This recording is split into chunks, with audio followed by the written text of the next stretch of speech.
এবার আসুন আপনারা মনোযোগ সহকারে মেন আসল বক্তব্য দিকে।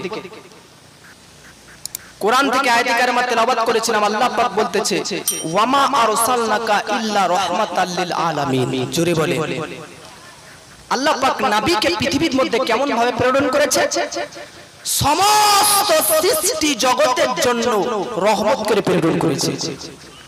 সমস্ত সৃষ্টি জগতের জন্য করুণা করে পৃথিবীর মধ্যে আল্লাহ পাক নবীকে প্রেরণ করেছেন। তাহলে প্রত্যেকটি সৃষ্টির সঙ্গে প্রত্যেকটি সৃষ্টি জগতের সঙ্গে আমার নবী মুস্তাফার কানেকশন রয়েছে। জোরে বলে কানেকশন কেমন? সৃষ্টি জগতের সঙ্গে নবীর কানেকশন কেমন? আরে সৃষ্টি জগতের সঙ্গে নবীর কানেকশন কেমন? যেমন একটা গাছের একটা বৃক্ষ শাখা প্রশাখা লতা পাতা ফল ফুলের সঙ্গে শিকড়ের সম্পর্ক।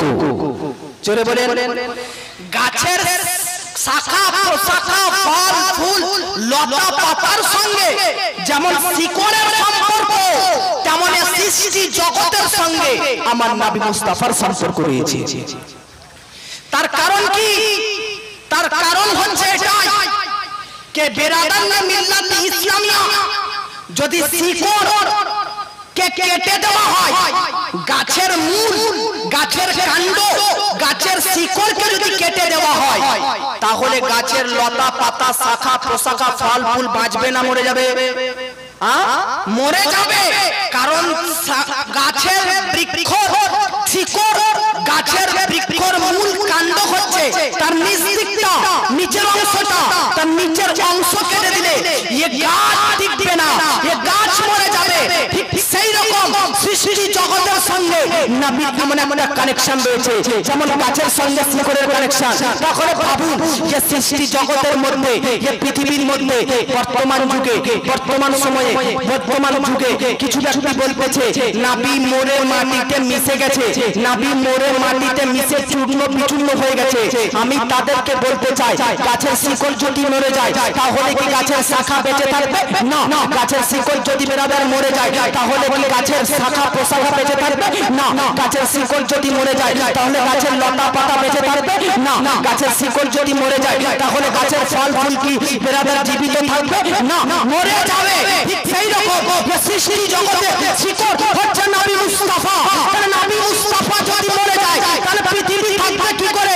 তার মানে বোঝা যাচ্ছে যে সূর্যের চমক, চন্দ্রের চমক, আকাশের বেরাদার মেঘালু ছায়া, এ বেরাদার মিল্লাত ইসলামিয়া চন্দ্র সূর্য নক্ষত্রের মিটিমিটি আলো এবং বেরাদার সূর্যের প্রকাশ এবং আকাশের প্রভাব এবং বেরাদার মিল্লাত ইসলামিয়া পৃথিবীর বেরাদার মানববাসীর চলাচল, পৃথিবীর প্রত্যেকটা সিস্টেম, প্রত্যেকটা রেডিয়েশন, প্রত্যেকটা ফ্যাসিলিটি সব নিজ নিজ কক্ষপথে, সব নিজ নিজ স্থানে, সব নিজ নিজ অবস্থাতে চলমান বিদ্যমান। তার মানে বোঝা যাচ্ছে গাছের বেরাদার শাখা প্রশাখা বেঁচে থাকলে প্রমাণ হয় গাছের শিকড় বেঁচে আছে, লতা পাতা বেঁচে থাকলে প্রমাণ হয় গাছের শিকড় বেঁচে আছে, গাছের ফল ফুল যদি টিকে থাকে প্রমাণ হয় গাছের শিকড় বেঁচে আছে। সৃষ্টি জগৎ এখনো পর্যন্ত টিকে আছে, এখনো পর্যন্ত নিজ নিজ কক্ষপথে স্থির রয়েছে। তার মানে বোঝা যাচ্ছে আমার নবী মুস্তাফা মদিনা শরীফের মধ্যে জীবিত রয়েছে। জোরে বলে নবী মুস্তাফা জীবিত না মৃত? অবশ্যই জীবিত। নবী যদি মরে যায় তাহলে সৃষ্টি জগতের সঙ্গে সৃষ্টি জগৎ টিকে থাকবে? থাকবে না। আপনি বলবেন যুক্তি দিচ্ছেন ভাই, দলিল কি দিচ্ছেন? আমি দলিল দিচ্ছি। দেখুন একটা কথা বলুন বেরাদার মিল্লাত ইসলামিয়া, যার জন্য যেটা প্রয়োজন হয়, যার জন্য যেটা প্রয়োজন হয় সেটা যদি বেরাদার না থাকে তাহলে কিন্তু সে মানুষ বাঁচবে না। আপনার পৃথিবীতে জীবিত থাকার জন্য সবচাইতে যেটা ইম্পর্টেন্ট, যেটা স্পেশাল, যেটা বেশি প্রয়োজন সেটা হচ্ছে নিঃশ্বাস। কি বললাম? নিঃশ্বাস, অক্সিজেন। তো মানুষের অক্সিজেনের সঙ্গে শরীরের সম্পর্ক কেমন? একটা মানুষ যদি নিঃশ্বাস বন্ধ হয়ে যায় তাহলে কি মানুষটা জীবিত আছে? জীবিত নয়, আর নিঃশ্বাস অক্সিজেন চলাচল, এর মানে হচ্ছে মানুষটি এখনো পর্যন্ত জীবিত রয়েছে। তো বোঝা যাচ্ছে বেরাদারানে মিল্লাত ইসলামিয়া, আপনার নিঃশ্বাস আপনার জন্য রহমত, আপনার নিঃশ্বাস আপনার জন্য করুণা, আপনার জন্য দয়াময়। বোঝা যাচ্ছে বেরাদারানে মিল্লাত ইসলামিয়া, যেমন আপনি নিঃশ্বাসবিহীন, নিঃশ্বাস ছাড়া, নিঃশ্বাস বাসিত চলতে পারবেন না, চলতে পারবেন না, চলতে পারবেন না, ঠিক সেই রকম আসমানের সূর্যের জন্য নবীর রহমত, চন্দ্রের জন্য নবীর রহমত, আসমানের জন্য নবীর রহমত, জমিনের জন্য নবীর রহমত, আরশের জন্য নবীর রহমত, ফারশের জন্য নবীর রহমত। বোঝা যাচ্ছে নবীর রহমতের প্রয়োজন আসমানের, নবীর রহমতের প্রয়োজন জমিনের, নবীর রহমতের প্রয়োজন আরশের, নবীর রহমতের প্রয়োজন ফারশের, নবীর রহমতের প্রয়োজন চন্দ্র সূর্য নক্ষত্র গ্রহ তারা, নবীর রহমতের প্রয়োজন লামাকানের, নবীর রহমতের প্রয়োজন মাকানের। তো বোঝা যাচ্ছে যেমন শরীর জীবিত থাকার জন্য নিঃশ্বাস থাকা প্রয়োজন, তেমন সৃষ্টি জগতের জন্য নবীর রহমত আর নবীর রহমত এতটা প্রয়োজন, এতটা প্রয়োজন, এতটা প্রয়োজন, না পেলে কেউ নিজ জায়গায় টিকে থাকতে পারবে না। বোঝা যাচ্ছে সমস্ত সৃষ্টি জগৎ টিকে আছে, তার মানে নবী মুস্তাফা নিজ কবরের মধ্যে জীবিত রয়েছে। জোরে বলে। তাহলে বোঝা যাচ্ছে এই রহমাত লিল আলামিন শব্দ থেকে প্রমাণিত হচ্ছে আমার নবী জীবিত না মৃত। এ বলে নবী জীবিত না মৃত, হাত উঠে বলে নবী জীবিত না মৃত। একটা মাসলা প্রমাণ হয়ে গেল। এখন আমি এর পরিপ্রেক্ষিতে একটা দলিল দিই। আব্বাজি আমার বেরাদারানে মিল্লাত ইসলামিয়া, পৃথিবীর মধ্যে বিশ্ববিখ্যাত বেরাদারানে মিল্লাত ইসলামিয়া কিতাব, এই কিতাবটার নাম হচ্ছে বেরাদার। অসংখ্য কিতাবের মধ্যে হাদিসটি বর্ণিত রয়েছে, অসংখ্য কিতাবের মধ্যে, অসংখ্য হাদিসের কিতাব সমূহের মধ্যে হাদিসটি বর্ণনা রয়েছে। আমার নবীজি সাল্লাল্লাহু তাআলা আলাইহি ওয়াসাল্লাম যখন বেরাদার মেরাজের রাত্রিতে ভ্রমণ করার জন্য যাত্রা শুরু করলেন, মক্কা থেকে যাত্রা শুরু করলেন। এবার মক্কা থেকে নবী যাত্রা আরম্ভ করলেন, নিয়ে কোথায় গেলেন? বাইতুল মুকাদ্দাস, মসজিদে আকসা, ফিলিস্তিন পর্যন্ত গেলেন। ফিলিস্তিন থেকে, বাইতুল মুকাদ্দাস থেকে, মসজিদে আকসা থেকে নবী আসমানে বেরাদার যাত্রা আরম্ভ করলেন। আল্লাহ পাক কোরআনের মধ্যে এই ঘটনাটা এনেছে। সুবহানাল্লাযী আসরা বিআবদিহি লাইলান মিনাল মাসজিদিল হারাম ইলাল মাসজিদিল আকসা। আব্বাজি আল্লাহ পাক কোরআনের মধ্যে বলতেছে আমার নবী সাল্লাল্লাহু আলাইহি ওয়াসাল্লামকে মেরাজের রাত্রিতে ভ্রমণ করিয়েছি। কোথা থেকে কোথা পর্যন্ত? কোরআনের মধ্যে আল্লাহ পাক ডাইরেক্টলি এবার বর্ণনা সহকারে বর্ণনা করেছে। নবীজিকে আমি মসজিদুল হারাম অর্থাৎ মক্কা শরীফ থেকে যাত্রা আরম্ভ করিয়েছি, মেরাজের ভ্রমণ শুরু করিয়েছি। তারপর বেরাদার মসজিদুল আকসা ফিলিস্তিনের কাছে পর্যন্ত পৌঁছেছি। বাবাজি আপনাদেরকে আমি বলতে চাই মসজিদুল হারাম মক্কা থেকে ফিলিস্তিন, মসজিদুল আকসা থেকে যেতে যেতে বেরাদার একটা জায়গাতে বেরাদার মিল্লাত ইসলামিয়া নবীর একটা ঘটনা ঘটেছিল, অনেকটা ঘটনা ঘটেছে।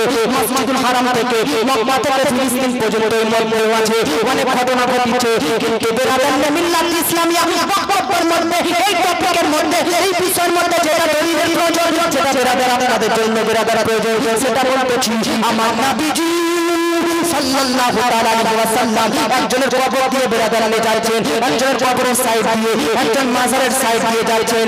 সেই ব্যক্তিটার নাম হচ্ছে হযরত মুসা আলাইহিস সালাম। জোরে বলেন নবীজি বলতেছেন, আমার নবী বলতেছেন আমি আল্লাহ রাব্বুল আলামিন, আমি নবীকে যখন মেরাজের রাত্রিতে নিয়ে যাচ্ছে, আল্লাহ পাক নিয়ে যাবার সময় আমাকে মুসা নবীর কবরের সাইড দিয়ে, মুসা নবীর মাজারের সাইড দিয়ে নিয়ে যেতেছে।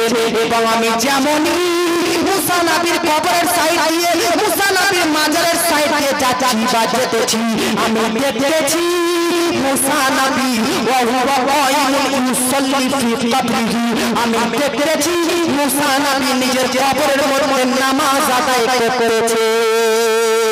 সুবহানাল্লাহ, জোরে বলেন সুবহানাল্লাহ। নবী বেরাদার মিল্লাত ইসলামিয়া পৃথিবীতে আছেন, তার বহু বছর পূর্বে মুসা নবী ইন্তেকাল করেছেন, বহু বছর পূর্বে পর্দা গ্রহণ করেছে। আচ্ছা না, কোন মানুষ ইন্তেকালের পর তার আমলনামা বন্ধ হয়ে যায় কি যায় না? যায় কি যায় না? আপনি মারা যাওয়ার পর কি আর নামাজ পড়া যাবে? আবার নামাজ পড়া যাবে না, আর নামাজ পড়া হয় না, বা নামাজ পড়ার সুযোগ দেওয়া হয় না। হযরতে মুহাম্মদ সাল্লাল্লাহু তাআলা আলাইহি ওয়াসাল্লাম মুসা নবী মাজারের সাইড দিয়ে, কবরের সাইড দিয়ে যাচ্ছেন, দেখতেছেন মুসা নবী দাঁড়ানো অবস্থায় নামাজ আদায় করতেছে। বোঝা যাচ্ছে মুসা নবী কম বেশি আমার নবীর 500 বছর পূর্বে ইন্তেকাল করে কবরবাসী হয়েছেন। তো 500 বছর পূর্বে নিজের কবরে থাকার সত্ত্বেও 500 বছর পর নবী কবর সাইড দিয়ে গিয়ে দেখতেছেন কবরের মধ্যে মুসা নবী দাঁড়িয়ে নামাজ পড়তেছে।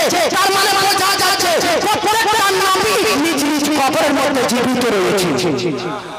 জোরে বলেন সুবহানাল্লাহ। আমি এখানে একটা পয়েন্ট দিয়ে দিচ্ছি। আচ্ছা বলেন তো আপনাদের এই হিমতাবাদ এলাকা, এই মোটটার নাম কি? हजरत हिमताबाद। उलमा मौजूद है, अब कुछ नुक्ता की बात कर रहा हूं। হিমতাবাদ যাওয়ার জন্য কি একটাই রাস্তা রয়েছে না একাধিক রাস্তা আছে? এইদিকেও রাস্তা আছে, ওই দিক দিয়েও রাস্তা আছে, উত্তর দিকে, দক্ষিণ দিক দিয়ে, পশ্চিম পূর্ব সব দিক দিয়ে রাস্তা আছে কিনা? আছে।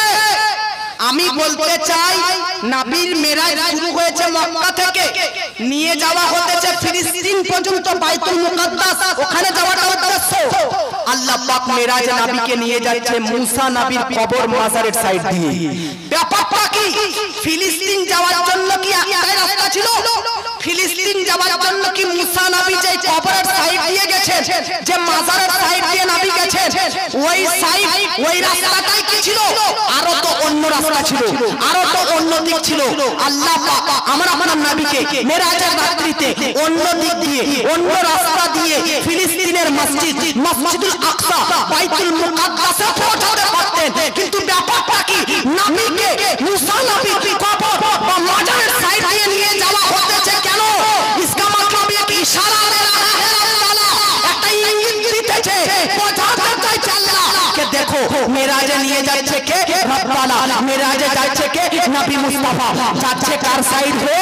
মুসা নবীর মাজারের সাইড দিয়ে। তার মানে বোঝা যাচ্ছে অনেকটা রাস্তা, অনেকটা দিক থাকার সত্ত্বেও মুসা নবীর মাজারের সাইড দিয়ে নিয়ে গিয়ে এটাই প্রমাণ করে দিলাম যাতে কিয়ামত পর্যন্ত আপনার মাজার জিয়ারতকারীদের প্রতি আঘাত না করা হয়, মাজার জিয়ারতকারীদের প্রতি যেন কষ্ট নেওয়া হয়, মাজার জিয়ারতকারীদেরকে যেন আর যন্ত্রণা ব্যথা, বেদাত আর শিরকের যেন ফতোয়া না দেওয়া হয়।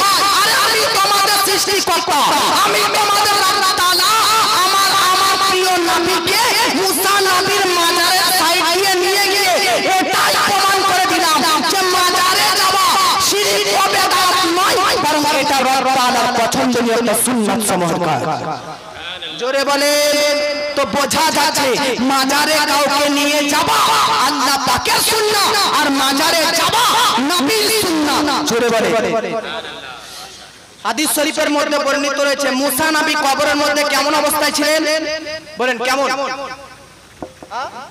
নামাজরত অবস্থায়। কেমন অবস্থায় ছিলেন? ওয়া হুয়া কায়িমুন ইউসাল্লি ফি কবরিহি। মুসা নবী কবরের মধ্যে দাঁড়ানো অবস্থায় নামাজ পড়তেছে। তো এই মুহাদ্দিসিনে কেরাম, মুহাক্কিকিনে কেরাম তাহকিক করেছেন, গবেষণা করেছেন, রিসার্চ করেছেন যে মুসা নবী নিজ কবরের মধ্যে নামাজ আদায় করতেছেন। তো একটা মশলার উপর কয়েকটা মত থাকতে পারে, কয়েকটা মত, কয়েকটা বেরাদারে মিল্লাত ইসলামিয়া থাকতে পারে। কথা আমি বলতে চাই মুসা নবীর দাঁড়ানো অবস্থায় ইউসাল্লি, এই হাদিসটা থেকে কয়েকজন মুহাদ্দিসিন কিরাম, কয়েকজন মুহাদ্দিসিনে কিরাম, কয়েকজন মুহাক্কিকিনে কিরামগণ বলতেছে আরে মুসা নবী দাঁড়িয়ে দাঁড়িয়ে নামাজরত অবস্থায় নয়। কেন? কারণ মুসা নবী তো জানে, মুসা নবী তো জানে, মুসা নবী তো জানে। কেন? তিনি তো একজন নবী। নবী হলো অদৃশ্যের সংবাদদাতা, নবীগণ তো ইলমে গায়েবের সংবাদদাতা। নবী তো জানে, প্রত্যেকটা নবী জানে আগামীকাল কি হবে, প্রত্যেকটা নবী জানে মায়ের গর্ভে ছেলে আছে না মেয়ে আছে, প্রত্যেকটা নবী জানে জমিনের নিচে কি হতেছে, প্রত্যেকটা নবী জানে আসমানের নিচে কি হতেছে, প্রত্যেকটা নবী জানে আসমানের উপরে কি হতেছে, প্রত্যেকটা নবী জানে 10 বছর পর কি হবে, প্রত্যেকটা নবী জানে 1 বছর পর কি হবে। জানে মুসা নবীও জানতো, মুসা নবীও বুঝতো আরে নামাজ কেন আদায় করব, একটু পড়তো বাইতুল মুকাদ্দাসে গিয়ে নামাজ পড়তেই হবে, একটু পড়তো বাইতুল মুকাদ্দাস মসজিদুল আকসাতে নাম ইমামুল আম্বিয়া নবীর পিছনে নামাজ আদায় করব। এইজন্য কিছু মুহাদ্দিসিনে কেরাম, কিছু মুহাক্কিকিনে কেরাম বলতেছে আমার নবী যখন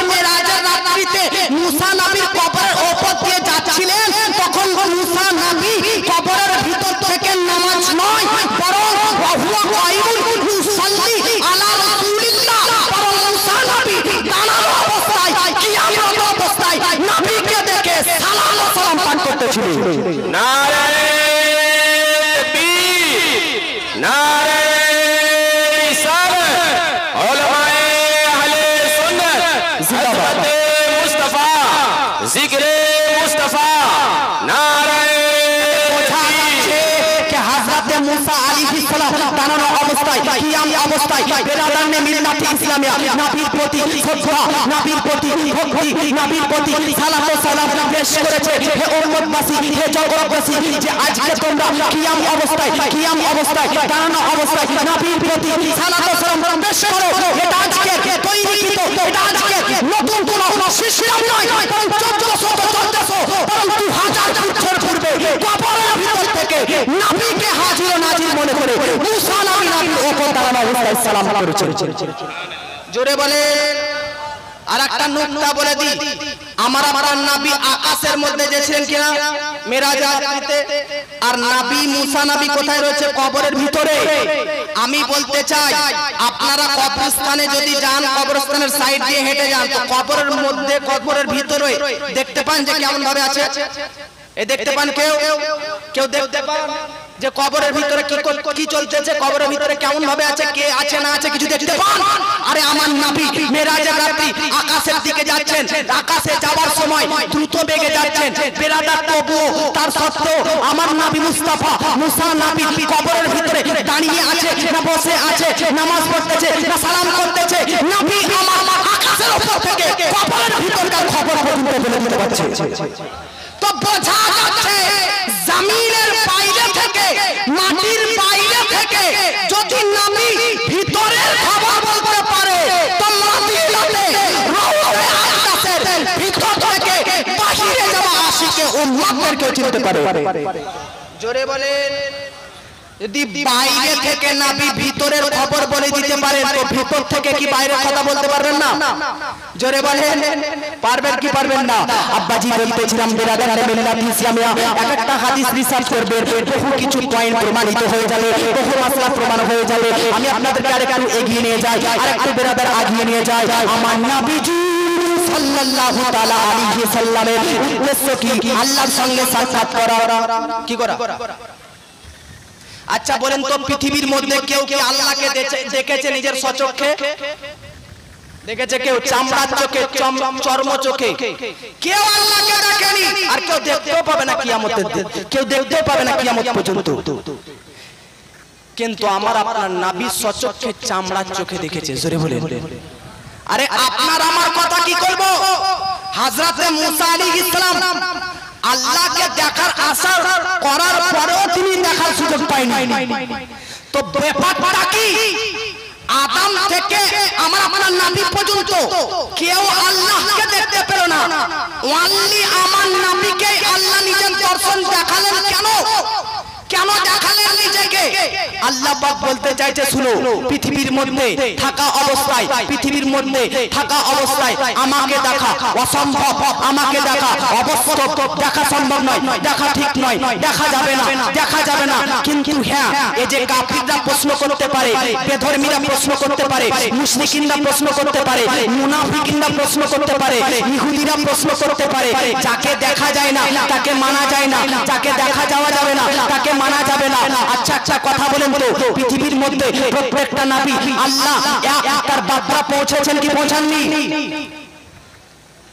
প্রত্যেকটা নবী পৃথিবীতে আসার পর বলেছেন লা ইলাহা ইল্লাল্লাহ, অর্থাৎ আমি সাক্ষ্য দিচ্ছি যে আল্লাহ এক। কি বললাম? আল্লাহ এক। আদম নবী পৃথিবীতে আসার পর একই কথা বললেন, নূহ নবী পৃথিবীতে আসার পর একই কথা, আল্লাহ এক। জান্নাতের সুসংবাদ দিলে, জাহান্নামের ভয় দেখালেন পৃথিবীতে ইব্রাহিম নবী, মুসা নবী, ঈসা নবী, যত পয়গম্বরগণ, যত রাসূলগণ, নবীগণ পৃথিবীতে এসেছেন, তাওয়াজ্জু মনোযোগ, প্রত্যেকটা নবী সাক্ষ্য দিয়েছে যে আল্লাহ এক, আল্লাহ এক। তো প্রশ্নকারীরা প্রশ্ন করতে পারে, সবাই তো বলেছে আল্লাহ এক, কেউ কি আল্লাহকে দেখেছো? কারণ প্রত্যেকটা নবী সাক্ষ্য দিয়েছে যে আল্লাহ এক। সাক্ষ্য দেওয়ার জন্য শর্ত সচক্ষে দেখা এবং ঘটনা স্থলে উপস্থিত থাকা। কথা বুঝতে পেরেছেন? ধরে নেন আমি একটা মামলা একটা অপরাধ করলাম, তো আমার নামে আপনি একটা মামলা করলেন কোর্টে, হাইকোর্ট হোক, সুপ্রিম কোর্ট হোক, লো কোর্ট হোক, যে কোনো কোর্টে, তো জজ প্রথমে আপনাকে কি জিজ্ঞেস করবে? আপনাকে জিজ্ঞেস করবে যে আপনি কি বলতে চাইছেন। তো উনি বলবেন যে স্টেজের ইসমাইল সাহেব অমুক জনকে মার্ডার করেছে। আচ্ছা, মার্ডার করেছে, তুমি সাক্ষ্য দিচ্ছ, তুমি কি নিজের চোখে দেখেছো মার্ডার করতে, বা সেই মার্ডার কৃত ঘটনা স্থানে উপস্থিত ছিলে? তো ওই ব্যক্তি বলবে না, চোখে দেখিনি, ওখানে ছিলামও না, আমার স্ত্রীর কানে কানে শুনে আছি বলি তোমাকে বলতেছি। এবার ওর কথা মানা যাবে? ওর সাক্ষ্য মানা যাবে? ওর গবাহি মানা যাবে না? কোর্টের সিস্টেম হচ্ছে এটাই যে বেরাদার সাক্ষ্য দেওয়ার জন্য, গবাহি দেওয়ার জন্য দেখা শর্ত, ঘটনা স্থানে উপস্থিত থাকা শর্ত। আদম নবী পৃথিবীতে আসার পর আল্লাহ এক তার সাক্ষ্য দিয়েছে, নূহ নবী পৃথিবীতে আসার পর আল্লাহ এক তার সাক্ষ্য দিয়েছে, ইব্রাহিম নবী পৃথিবীতে আসার পর আল্লাহ এক তার সাক্ষ্য দিয়েছে, ইসমাইল নবী পৃথিবীতে আসার পর আল্লাহ এক তার সাক্ষ্য দিয়েছে। প্রত্যেকটি নবী, প্রত্যেকটি রাসূল আল্লাহ এক তার সাক্ষ্য দিয়েছে। এখন প্রশ্ন করতে পারে সাক্ষ্য দেওয়ার জন্য দেখা শর্ত, সাক্ষ্য দেওয়ার জন্য ঘটনা স্থানে উপস্থিত থাকা শর্ত, কেউ কি আল্লাহকে দেখেছো? কেউ কি আল্লাহকে দেখেছো? সবাই তো বলেছে আল্লাহ এক, তাই বিধান হচ্ছে কেউ আল্লাহকে দেখতে পাবে না। কিন্তু কাফিরদের এই প্রশ্নের দাদা ভাঙা জবাব দেওয়ার জন্য আল্লাহ পাক বলল, হাবিব গো, তাবিব গো, আপনি আসুন আমার মাঝে আর আমাকে দেখে দেন, দেখে নিন, সচক্ষে দর্শন করে নিন। কেন? তাতে যেন আদম নবীর গবাহি, আদম নবীর সাক্ষ্যটা সম্পূর্ণ হয়ে যায়, নূহ নবীর সাক্ষ্যটা সম্পূর্ণ হয়ে যায়, ইব্রাহিম নবীর সাক্ষ্যটা সম্পূর্ণ হয়ে যায়, ইসমাইল নবীর সাক্ষ্যটা সম্পূর্ণ হয়ে যায়। পৃথিবীতে দেখার কেউ ক্ষমতা ছিল না, একমাত্র নবীর মধ্যেই। কেন? আল্লাহ পাক বলতেছে কদ জাআকুম মিনাল্লাহি নূরুন ওয়া কিতাবুম মুবিন। আল্লাহ পাক বলতেছে আমি পৃথিবীর মধ্যে বহু সৃষ্টি, বহু মানব, বহু মানুষকে সৃষ্টি করেছি, কিন্তু কারোর মধ্যে ওই চোখ ছিল না, কারোর মধ্যে ওই দৃষ্টি ছিল না, কারোর মধ্যে ওই জ্যোতি ছিল না। যে জ্যোতি, যে দৃষ্টি, যে চোখ তোমার মধ্যে রয়েছে, তোমার মধ্যে যে দৃষ্টি রয়েছে, সেই চোখ, সে দৃষ্টি, সে জ্যোতি একমাত্র ক্ষমতা রাখে মহান আল্লাহ পাককে দর্শন করা। জোরে বলে। আচ্ছা, তাহলে কথা বুঝতে পারলেন কি পারলেন না? যে পৃথিবীর কেউ দেখতে পায়নি, আমার নবীকে কেন দেখালেন? তাতে যেন সাক্ষ্যগুলো সম্পূর্ণ হয়ে যায়। কিন্তু আমাদের যুবক ভাইরা, মুসলিম যুবক ভাইরা, এরা বলতে ভাই হিন্দুরা বলছে আমরা আমাদের ঠাকুর পূজারীদেরকে দেখতে পাই, আমরা দেখতে পাই না আমাদের আল্লাহকে। আমি বলতে চাই আমাদের স্রষ্টা, আমাদের খোদাই হচ্ছে শ্রেষ্ঠ, যার জন্য তাকে দেখা যায় না। জোরে বলে। আর আমাদের রব আমাদের নিজের শিরার রগের চাইতেও কাছে রয়েছে, যার জন্য দেখা যায় না। জোরে বলেন। আচ্ছা, একটা কথা বলেন তো, পানি বেশি দামি না হাওয়া বেশি দামি? কি দামি বলেন?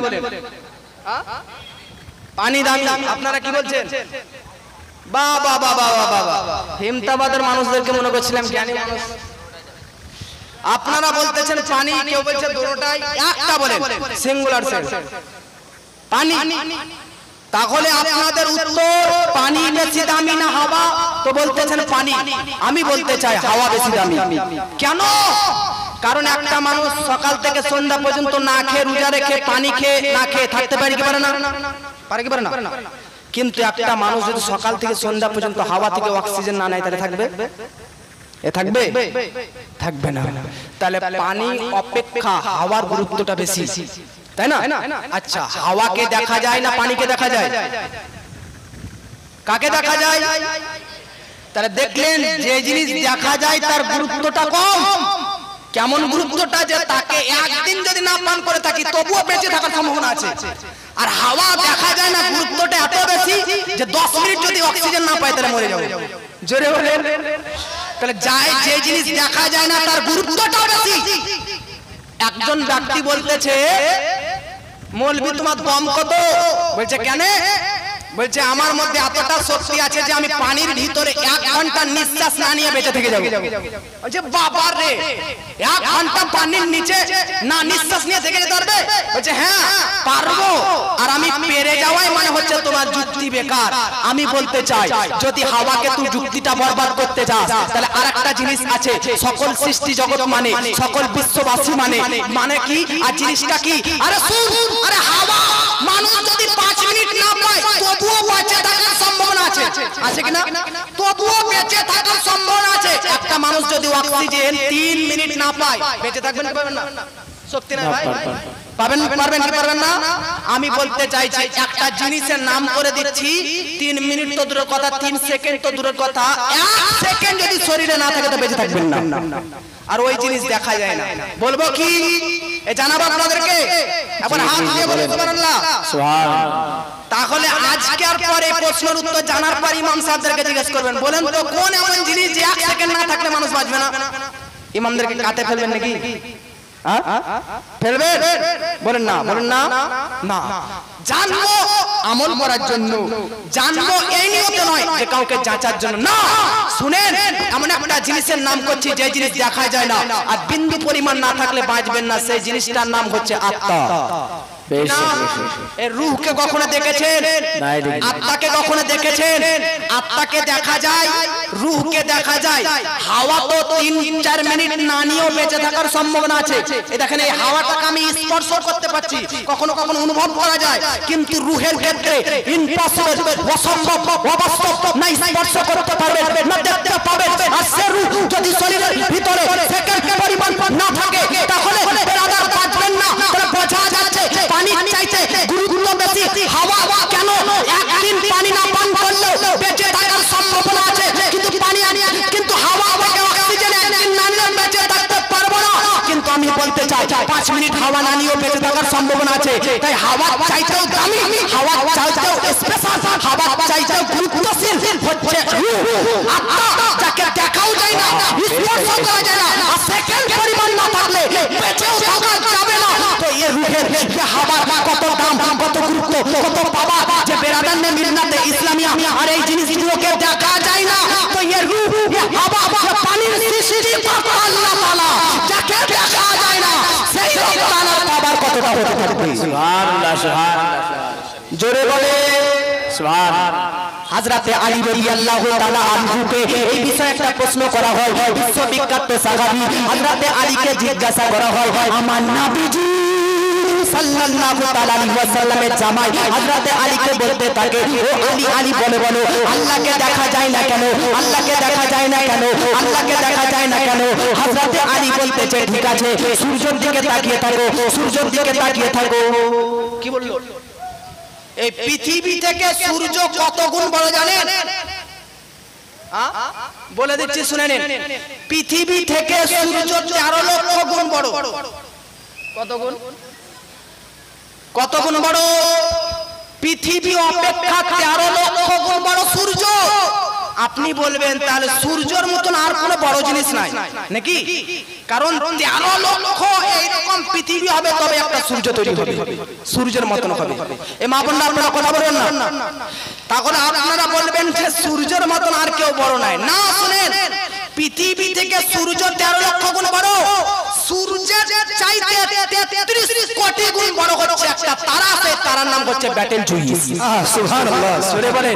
আল্লাহ সৃষ্টি দেখুন, তাহলে Betelgeuse, Proxima Centauri, Alpha Centauri, এই সমস্ত তারা সূর্য অপেক্ষা, সূর্য চাইতে 33 কোটি গুণ বড়। আপনি প্রশ্ন করুন বা ভাবুন যে তাহলে ওই তারার মতন আর কিছু বড় নয়। আমি বলতে চাই যে পৃথিবী থেকে 13 লক্ষ গুণ বড় সূর্য, যে সূর্য থেকে 33 কোটি গুণ বড় তারা ব্যাটেল জুইস, প্রক্সিমা সেন্ট্রাই, সেই ব্যাটেল জুইসের মতন 500 বিলিয়ন তারা যদি একত্রিত করা হয় তবে একটা গ্যালাক্সি তৈরি হয়ে যায়। সুবহানাল্লাহ, আল্লাহ পাক হাজার হাজার গ্যালাক্সি তৈরি করেছেন। আল্লাহ পাক স্রষ্টা কত সৃষ্টি করেছেন দেখুন। আল্লাহ পাকের নবী হযরতে মুহাম্মদ সাল্লাল্লাহু তাআলা আলাইহি ওয়াসাল্লামের সাহাবী জামাই হযরতে আলীকে প্রশ্ন করতে থাকে, আলী, আল্লাহকে দেখা যায় না কেন? আপনারা কথা বলতে পারছেন কেমন না? শেষ করে দেব না ছেড়ে দেব? না না, চালান, শেষ করে দেব না ছেড়ে দেব? কথা তো না, আপনি চালাবেন, চালান। হ্যাঁ, অবশ্যই। হযরতে আলী বলতেছে, শুনো, সূর্যকে তাকিয়ে থাকো। তো আপনি সূর্যের দিকে তাকিয়ে 5 মিনিট থাকতে পারবেন? এ বলেন, কে পারবে? পারবে কেউ? বলেন না, হ্যাঁ না কিছু বলেন। পৃথিবী থেকে সূর্য কত দূরে আছে কেউ জানা আছে? কেউ তো একটা বিজ্ঞানের ছাত্র থাকবে এখানে, বলবে পৃথিবী থেকে সূর্য কত দূরে আছে? পৃথিবী থেকে সূর্য কয়েক কোটি মাইল দূরে সূর্য আছে পৃথিবী থেকে। হযরত বলতেছে যে 15 কোটি মাইল দূরে পৃথিবী থেকে সূর্য আছে। তো 15 কোটি নিচ থেকে একটা মানুষ কয়েক মিনিট সূর্যের দিকে তাকিয়ে থাকার ক্ষমতা রাখে না। সে মানুষ সূর্যের সৃষ্টিকর্তা রব তাআলাকে তাকিয়ে থাকার ক্ষমতা রাখবে কি করে?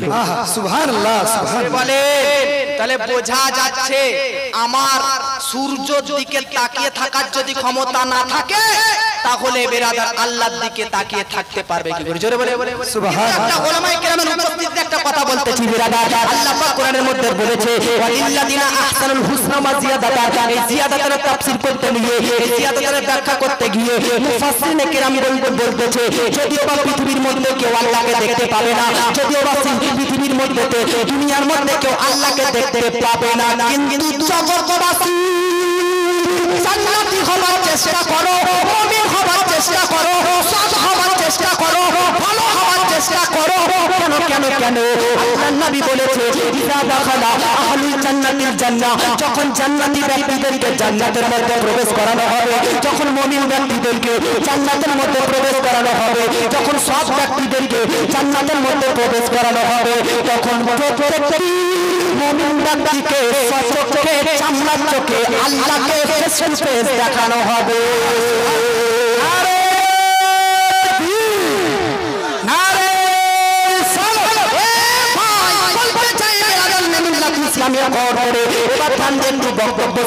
আপনি বলবেন মৌলভী সাহেব আপনি এতক্ষণ ধরে কয়েকটা কথা বললেন, তার মধ্যে একটা কথা হচ্ছে এটাই, সূর্যকে তাকিয়ে থাকার ক্ষমতা কেউ নেই, সূর্যের দিকে তাকিয়ে থাকার ক্ষমতা পৃথিবীর মধ্যে কোনো মানুষের মধ্যে নেই। তাহলে জান্নাতের মধ্যে হাসরের মধ্যে আল্লাহকে তাকিয়ে মানুষ দেখতে পারবে কি করে? সম্ভব। দুনিয়াতে যখন সম্ভব নয়, জান্নাতের মধ্যে সম্ভব কি করে? আমি বলতে চাই বেরাদা, হ্যাঁ আরো একটা ওষুধ রয়েছে, আরো একটা দাবা রয়েছে। দাবাটা কি? ওষুধটা কি? দাবাটা ওষুধটা যখন আপনার চোখের মধ্যে পড়ে যাবে, ফেস টু ফেস আল্লাহকে দর্শন করবেন, ফেস টু ফেস আল্লাহকে দিদার করতে পারবে, কোনো চিন্তা নেই, কোনো টেনশন নেই, কোনো প্রবলেম হবে না। ওই দাবাটা কি? ওষুধটাকে মনোযোগ সহকারে শুনবেন। আব্বাজি পৃথিবীর মধ্যে একবার হাত উঠে বলুন সুবহানাল্লাহ, ধ্যান দিয়ে শুনবেন। এবার কথা আসছেন বেরাদার মিল্লাত ইসলামিয়া। আব্বাজি পৃথিবীর মধ্যে আচ্ছা জালসা কেন করা হয়েছে জানা যাবে? ঈদগাহ আপনারা কথা বলবেন না, মা বোনরা আপনারা চুপচাপ থাকুন। কেন শাহরুখ ভাই একটু সামনে মহিলাদের জায়গাটা করে দেন। আপনারা যারা আমার কথা বুঝতে পারছেন তারা একবার হাত উঠে বলুন তো সুবহানাল্লাহ। মাশাআল্লাহ বুঝতে পারছেন কি না? আরে দৌলত পসন্দ হে না খাজানা পসন্দ হে, দৌলত পসন্দ হে না খাজানা পসন্দ হে, দৌলত পসন্দ হে না খাজানা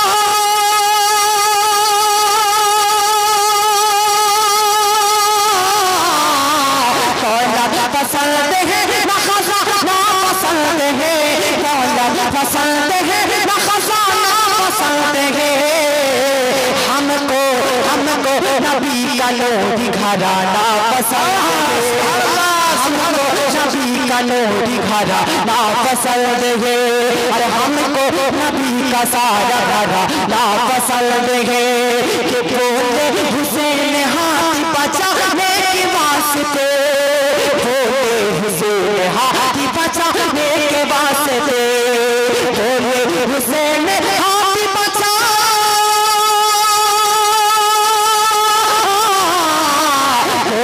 हुसैन हाथ बचाने के वास्ते, हुसैन हाथी बचाने के वास्ते, गरीबो बना में सर पे कटाना पसंद है।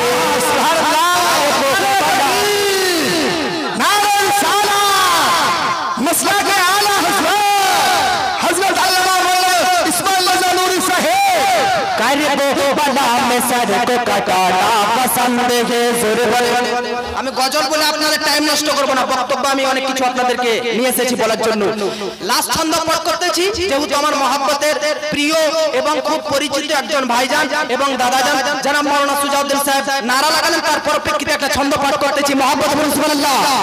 कि आशिक जो सच्चा मर्द मुजाहिद का है उसे, आशिक जो सच्चा मर्द मुजाहिद का है उसे, आशिक जो सच्चा मर्द मुजाहिद का है उसे, आशिक जो सच्चा मर्द मुजाहिद का है उसे, आशिक जो सच्चा मर्द मुजाहिद का है उसे, आशिक जो सच्चा मर्द मुजाहिद का है उसे।